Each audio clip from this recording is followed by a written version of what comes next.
upasmu tokno nek nganti iso gawe mlonyoh awake Bagong meguru karo kowe ning nek tanganku iki tiba ning jajamu ora amblong tekan mburi sirna kang sire kena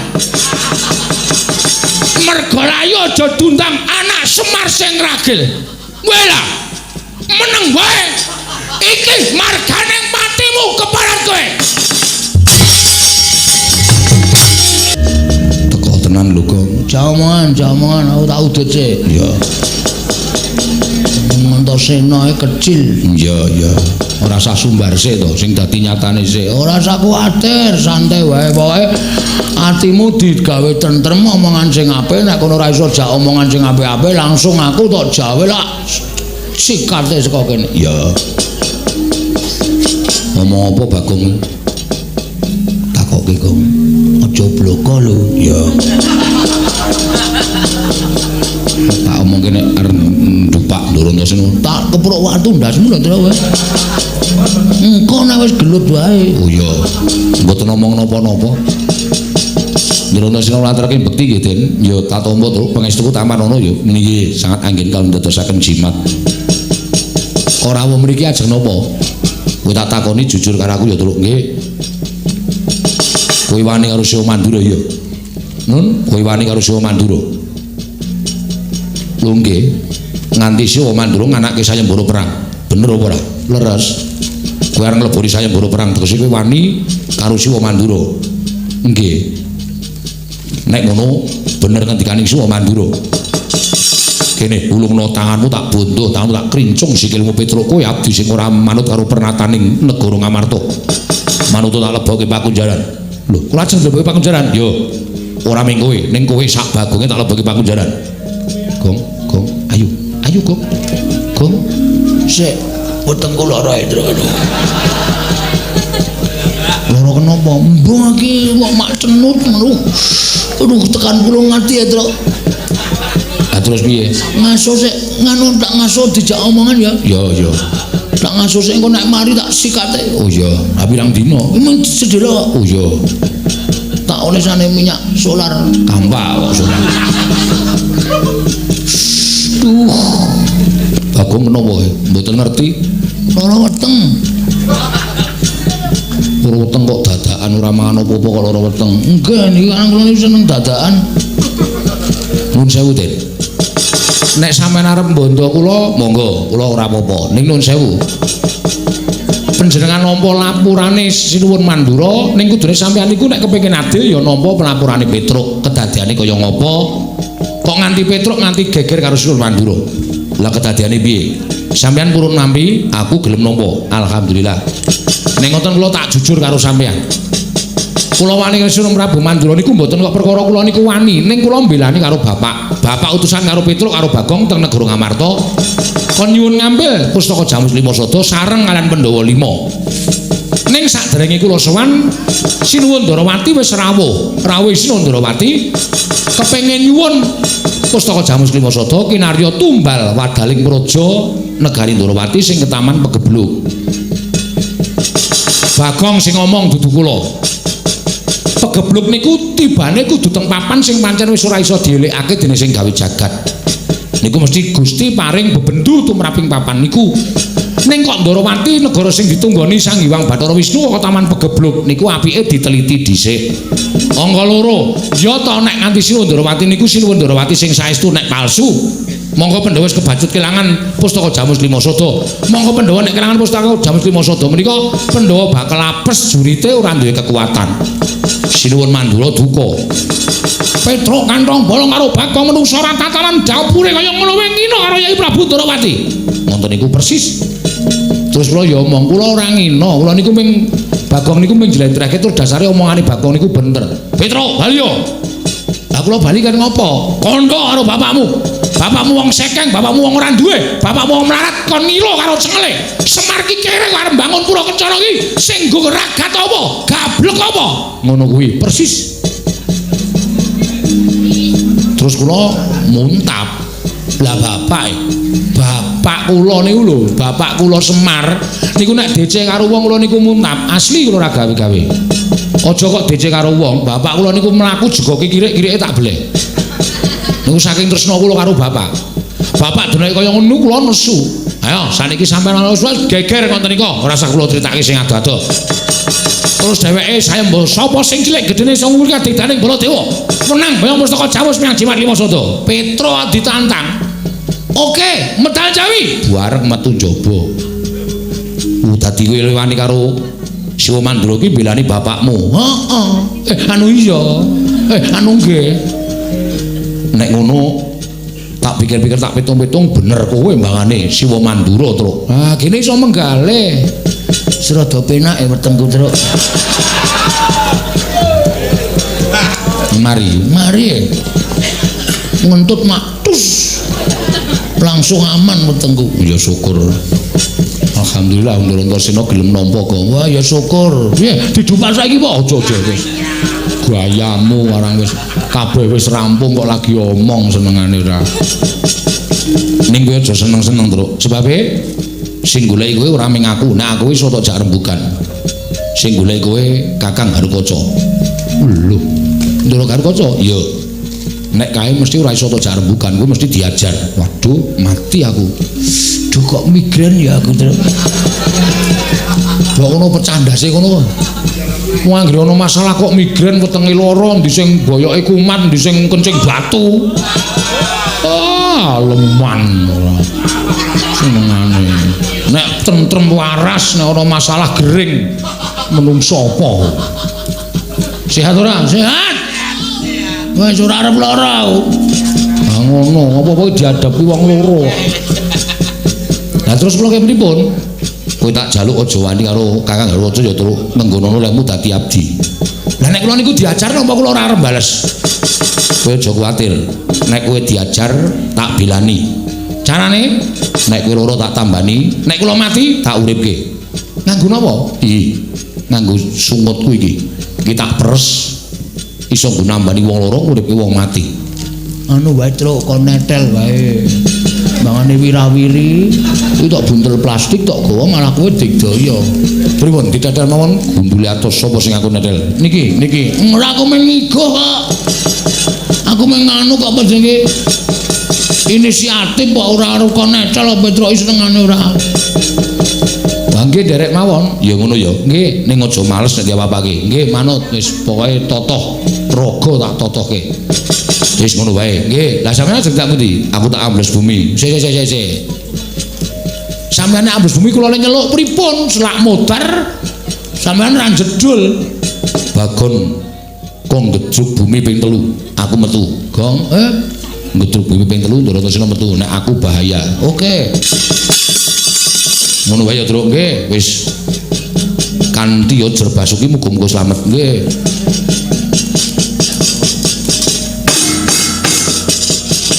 Ono apa Bagong? Anu mung jajal kok. Wedan.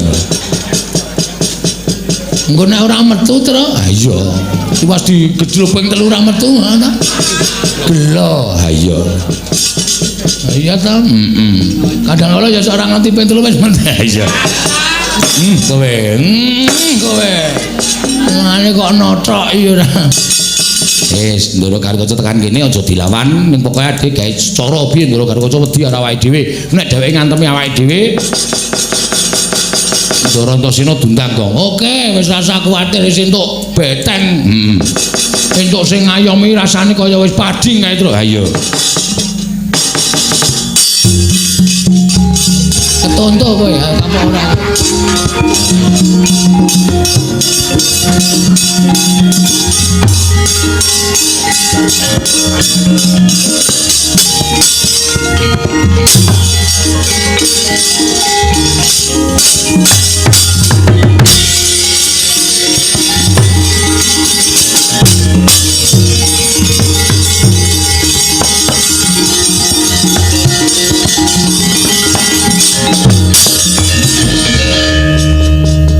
Truk. Nun. Karo Bagong. Nggih. Modar iki, Truk. Santai wae, santai. Santai piye? Iki cilakane nek sing dipotol ndase aku. Sing gedruk lemah sapa? Ayo aku kowe dipotol sik. Aku arep gedruk lemah potol Rundra Gatotkaca ora ana sing gedruk lemah. Kowe kan aku almarhum. ora saka ditogong kuwi pikiran iki sing aman-aman wae to. Aman-aman wong aku ki ngene penemu aman-aman. Pedro. Non. Ono Bendoro teko malah omongan karo adine. Ngapunten Bagong kok sing marahi. Ngapa kurang marahi apa-apa? Wigatosipun napa Ndara rawuh mriki? Motol sirahmu.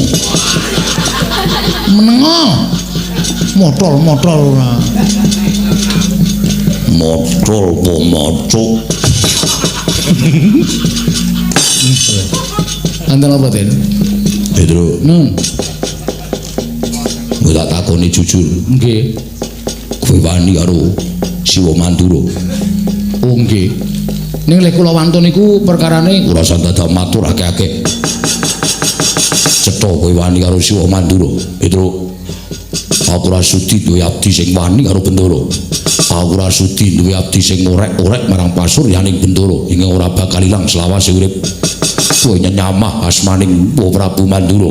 Padha karo kowe mirang-mirangke Gatotkaca. Dibanding aku duwe abdi sing wawatekane kaya kowe. Mapano ketok pancat pundhamu tak jebol dasmu.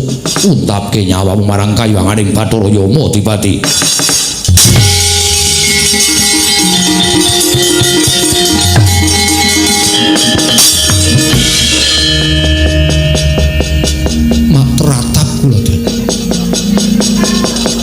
bareng sampeyan ngendika Petruk mapano tak pancat pundhamu tak potol ndasmu.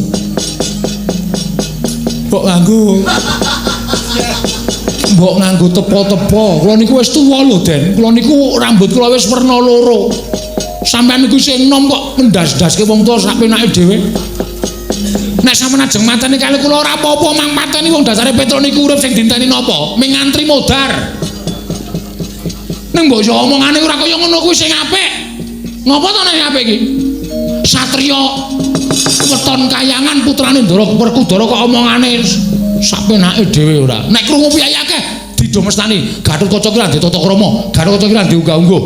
Biyen dek cilik dimong karo Petruk, didulang karo Petruk, ditutik karo Petruk bareng gedhe, ngunekke Petruk ndase arep dipotol. Sapa sing isih? Malah ngunek-unekke karo aku. Ngunek-unekke mawon, kula ngunek-unekke sampeyan niku pun bener. Wong kula sing ngomong sampeyan. Sampeyan niku sing ngomong kula. Mula nek sampeyan ora bener kula wajib ngunek-unekke sampeyan. Ati kaya ngono wae sampeyan. Ora ati kula teh. Kula iki wong tuwa. Lha nek omane ndi anak bojo, monggo kula yo wis peputu.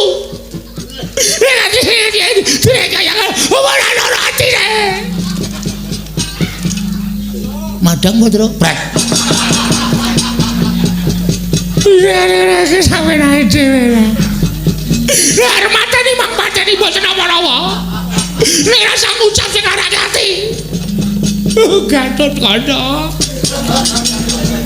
Ora krasa aku bareng gedhe kok watakmu kaya ngene. Kowe satriyane negara Ngamarta ning ora iso gagas. Apa sing diomongke Prabu Baladewa ki bener apa luput? Ora mbok teliti dhisik. Terus ujug-ujug sampe ajeng mateni Petruk. Yo nek Petruk niku salah, nek bener. Ini kula lara tenan dari lu wong kula diracang-racang nganggo tombak dada kula. Niku ngaruan rek ngrasake ning bareng ming disuarani kaya ngono perih ning ati perih. Banget.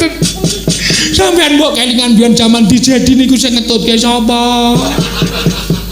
Sampeyan dicemplokke teng kawah kula niki mlayu teng pinggir kawah nganti sarung kula kobong. Seprene jari arep ngijoli, cap gajah duduk. Nanten-teni sing teko ming cap tikus duduk. Apa wangon ya ora kuwi apa nepati janji. Ora ati kuwi. Pun mang pateni kula. Mang pateni. Ayo iki tangane gek go motol. Aja meneng wae. Kula wis ikhlas mati saka tangane Ndara Gatotkaca. Kula ikhlas mati saka tangane bendara kula sing kula tresnani, mboten apa-apa, mboten apa-apa.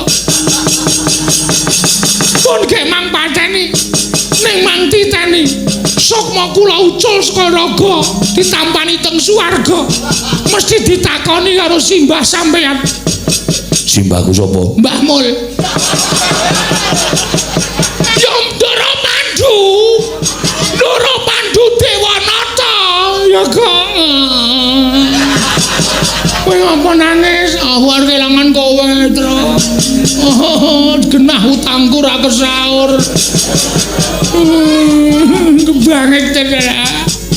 Bapak dari sapa kula ucul saka raga tekan swarga takoni Ndara Pandu. Lho Petruk wis mati. Nggih, pun entek baterene. Kok ora dices mboten wonten cop-copan. Sapa sing mateni Petruk? Putu sampeyan lho. Putuku sapa? Atmajane Ndara Werkudara. Namine Ndara Gatotkaca. Lah kowe salah apa? Kula mboten salah, mboten luput. Prabu Pandu mudhun saka swarga goleki sampeyan. Ora nrimake pakartine sampeyan. Bapakmu wae karo aku rong tau ngunekke apa-apa. Rong tau ngunekke ndasmu. Nek ngeplak kulino. Nek kula dikeplak ora apa-apa mergo keplakan Ndara Werkudara niku ana hargane. Sak keplakan mesti 150. Mulane ora dikeplak kula meniku mesti nyoroke sirah kula takon ngeplak. Lha nduk sampeyan. Ana Ndara Werkudara kok arep motol sirahe.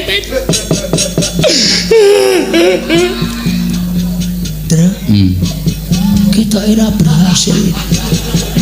Ayo mlayu wae. Meneng wae rasa cerewet dulang sandal cangkemmu wae. Wis santai wae. Aku wis melu nangis lho, Tru. Tru, aku arep kelangan kowe, Tru. Ikhlasno, Gong. Ikhlasno. Aku tak mati dipateni Ndara Gatotkaca. Wis kowe ora usah wedi. Ikhlasno. Aku titip bojoku karo titip anak-anakku sing isih cilik loro kae. Nek takon bapane wis ora ana. Bapane mati dipateni Ndara Gatotkaca. Nek aku anakku takon Ndara Gatotkaca ki sing ngendi? Tuduhno ya Gatra.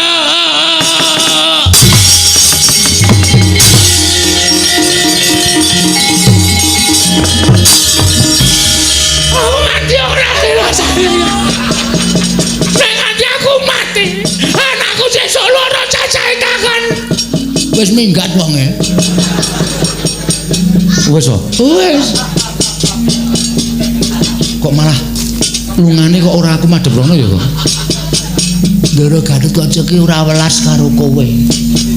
Welas karo anakmu. Monggo mau ngomong anakku sing cilik-cilik, anakmu sing cilik sing ngendi to? Wis gedhe kabeh to? Heeh. Kamu ini anak cilik loro. Anak terpelu kok. Mau makan. Udus kowe. Mangkel aku. Aku ki mau nek muni takon anak sing ngendi? Ana Ndara Gatotkaca iso ora lunga lho. Ha iya. Untung kowe meneng wae. Kowe nangis bareng. Aku ya melas terus nek kowe mati. Ha iya. Wis beres pokoke. Heeh. Kari siji. Sapa? Ndara Antarja. Antarja? Heeh. Tandangi ya, Kang. Weh. Kowe bae. Aku ngopo? Aku kan meng pangombyong. Pangombyong. Aku wis ngalahke loro, sing siji kowe. Oke? Oke? Ayo. Salim. Yuk. Ayo to. Mengalahke Ndara Antarja kok. Ndara Antarja ya ampoe. Ampu kae nek mungsuh kowe mesti kowe iki ora kurang akal. Wis ngono wae. Aku tak ngasuh. Duh, ngrekoso iki. Nek Antarja teko tenan. Bagong, non. Petruk ndi? Mboten nonton. Belis. Yes. Penjuto. Truk. Ya melu tengok-tengok nang kono ya. Emoh. Dewa ditandangi dhewe. Kancane Andra ora apa-apa, anggere kowe wani kok kono iki kaya aku mau lho. Aku ora duwe aji-aji apa-apa. Ora duwe kekuatan apa-apa tak waneni kok kowe iki jirih ora. Pokoke anggere tetek wani carane piye carane pokoke ditokke. Oke. Wis kono dinteni kono. Ngaso terus nang nggon sing ya ndak awake ireng. Ya. Tandangane sapa sing arep mateni karo kowe mungsuhe ajange Bagong. Iya, ajange dadakku. Iya. Tantenane nang kene ya, Tru.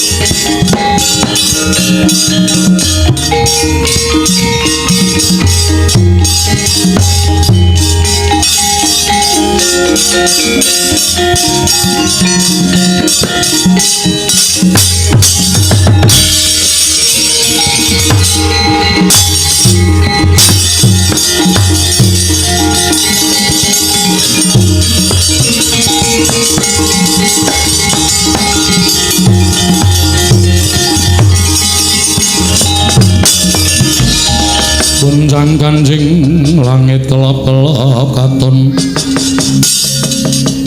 lir kincang risang mawe gandrung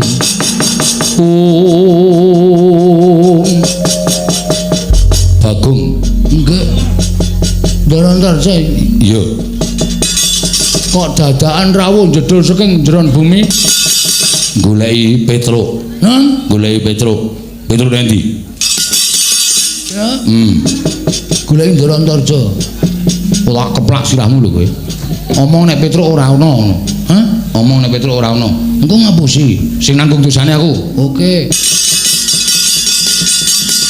nuwun sewu Petruk mboten wonten kowe mbudheke Antarja kowe bar omongan karo Petruk aku krungu krungu goblok banget nah drang kau kuwi omongane kae mau nek wis alasan liyane to nika wau radio ngono wah nding sampean krungu napa kowe omongan karo Petruk kula omongan karo penyiar radio nika sanes Petruk Petruk nendi Petruk pun Bali kowe ngapusi karo aku kula tak takon karo sampean goleki Petruk aja napa Petruk arep tak rangket gedene Petruk arep tak pidana ulungno Petruk tinimbane kowe sing tak ajar lho kon njur ngembet tekan aku piye iki aku arep tak ajar salah apa ya lho kok Jo piye jenengmu sapa Antarja Tundang Jo ora gelem kok ngundang Antarno ya kowe nderodo ana Antare wah edan ngomongan karo wong edan aku ya omongan karo wong waras Petruk ndi Petruk ora ana domonge Petruk ora ono yen ngono kowe gandine kowe tak cekel lah carane sapi jagalan dhisik Antarja nek wis tok jagal aku arep tok bleh sakaremu arep tok kapak-kapake sakaremu wani karo Antarja apamu sing tak wedeni wilah dalah lagi iki Bagong kok duwe kekendelan sing kliwat lho nyepelekake kowe rumangsane pajake Bagong wis kondang kendel tak omongi saya nek utang aku kendele kliwat tanpa nganggo petungan anakane pira sing penting dapat uang dulu maka dadi kowe kok nantang Petruk kantong bolong Petruk iki kakang kowe Petruk iki masuk angin kowe tak tileki tak keroki tak blonyo minyak angin skincare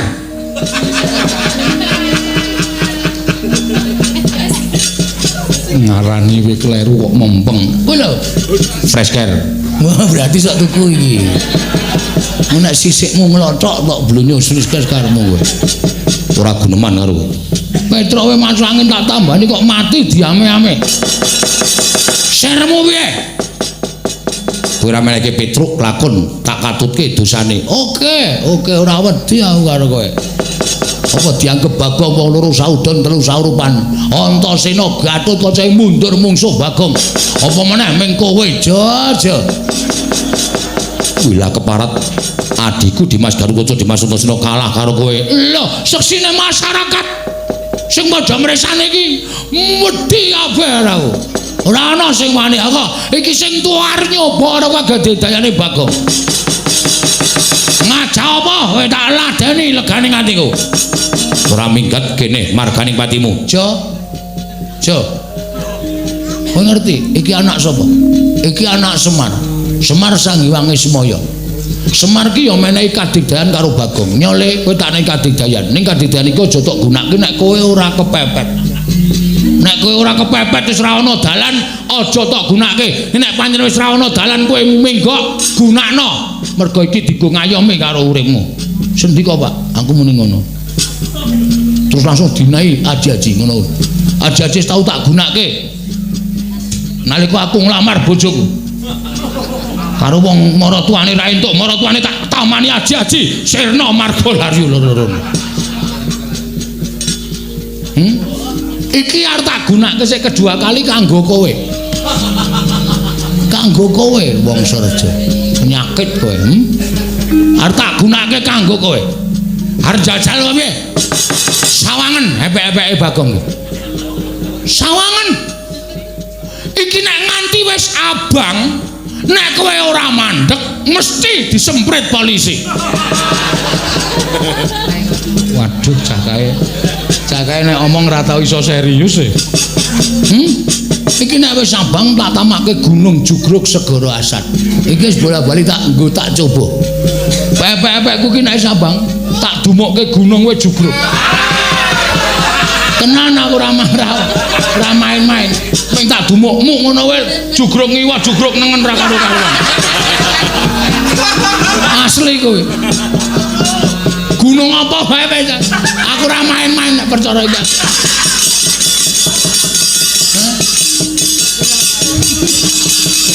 Tenan aku ora goro.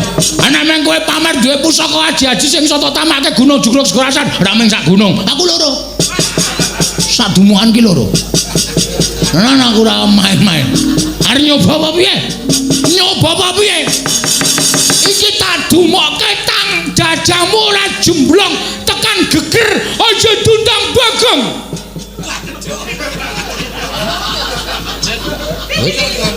Kok ora wedi iki? Aja ngalamun. Aja gagas aji jaya kawijayanku. Ning iki fakta, kenyataan. Hah? Anjajal ye. Njajal apa piye kowe nyembur sik, nyembur ngono. Upasmu tokno, nek nganti iso gawe mlonyoh awake Bagong meguru karo kowe. Ning nek tanganku iki tiba ning jajamu ora amblong tekan mburi sirna kang sire kena.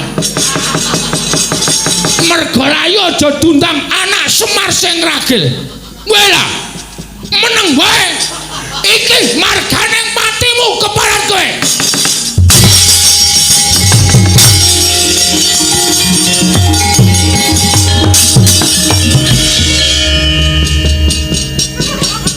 Piye, Gong? Meh ra sukses e. Aku ora sukses piye? Aku ya arek kae apus-apus kaya kowe. Heeh. Aku tau digawe aji-aji lo Semar. Iki tak nggo grayang gunung kowe Jugruk. Wah. Lengkai kapan nih? Wis suwe kowe ora pas ra ono kowe. Kowe nglimpekke kowe kok kowe ndak meri. Aji-aji apa jenenge? Ora tak ngerti. Rahasia iki. Oh iya apa kok? Wah, asli aku ora goro. Tenan. Wis ditautuk jajal. Wis bola-balik. Ora ana mungsuhe wae tak nggo grayang tetepan asmen. Cah nekat kok aku. Terus tak iki nek nganti wernane abang tak dumukke dadamu jeblong tekan geger. Wah. Elok. Terus Dorontorjo mlayu. Ngeleng ki apa, Tru? Bolongan cilik kok sedeng gede ya, Tru. Ah iya, Mbok. Ngomong pasak gangsir lho. Elastis wae ya ora ngerti aku. Ora ngerti nek perkara kuwi ora ngerti. Tak uyuane Patraman met aja. Engko nek glageben kaya jangkrik kae rasa duwe ra. Kuwi senengane wit gong kae kok ana sing joget-joget kae sapa kae? Endi kae? Patih Mandura kae. Sapa? Udawa. Patih Mandura kok Udawa Prawan Prakuta. Prawan. Arep tak tamani gununge. Ngawur ora. Dindani kene nek kira-kira arep ngajar rak dhewe polo wong loro. Heeh, iya. Men tekan kene, Gong. Heeh.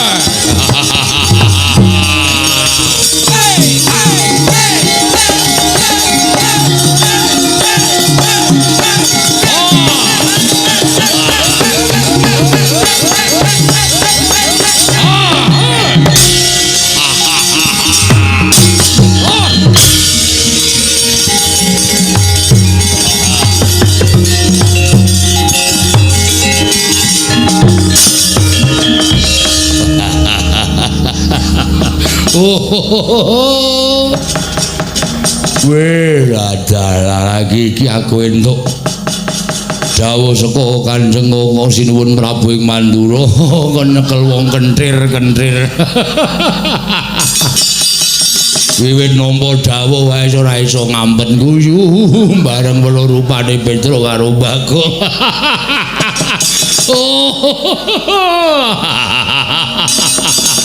Waduh, watos wetengku malah. Petro nggih. Ndara Praguta.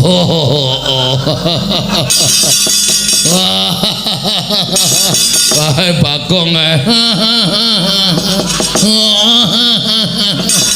Ngece. Wong kok patih kok senengane guyu lho. Sarape ketawa wis kena kowe. Lho ya wis ben to Gong wis senengane. Wong karemane dhewe karemane guyu kok ya. Enten apa? Nduk, Nun. Aku didhawuhi dening Sunan Prabu Mandura. Kenapa? Nyekel kowe. Lah kula salah napa? Rasa takon salah kok cekel engkuk-engkuk. Wah dengkek cengelmu. Mudar.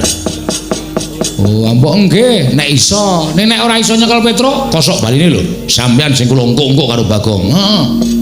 Ris-risan lho. Lho. Ngopo kowe? Manuke engkuk-engkukan ngono kae. Ora, iso manuke engkuk-engkukan. Mang Cobi, wani ala sing tak wedeni apamu? Wo, ora minggat lakon candhak dening aku. Sampeyan mungsuh petuk kewirangan, Ndara.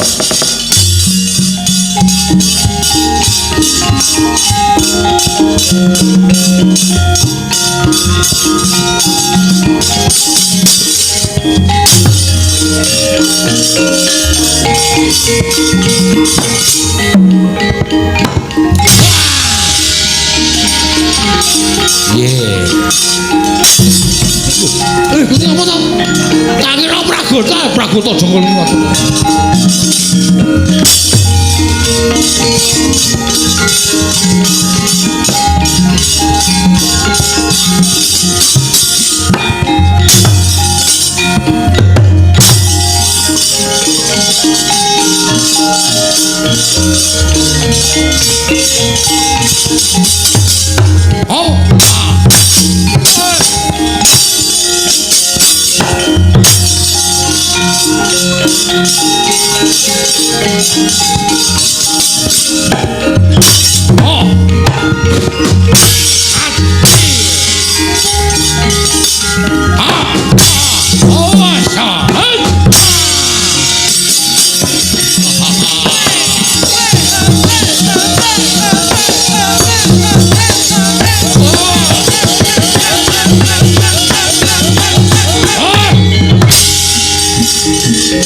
Mati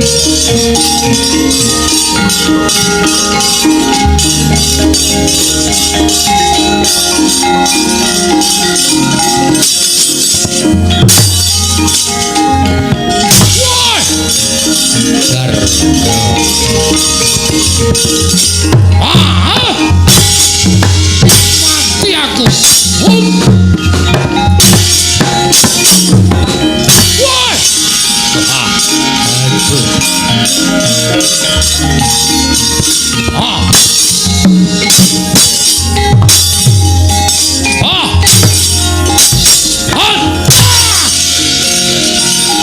Ayo Kang, ya wah.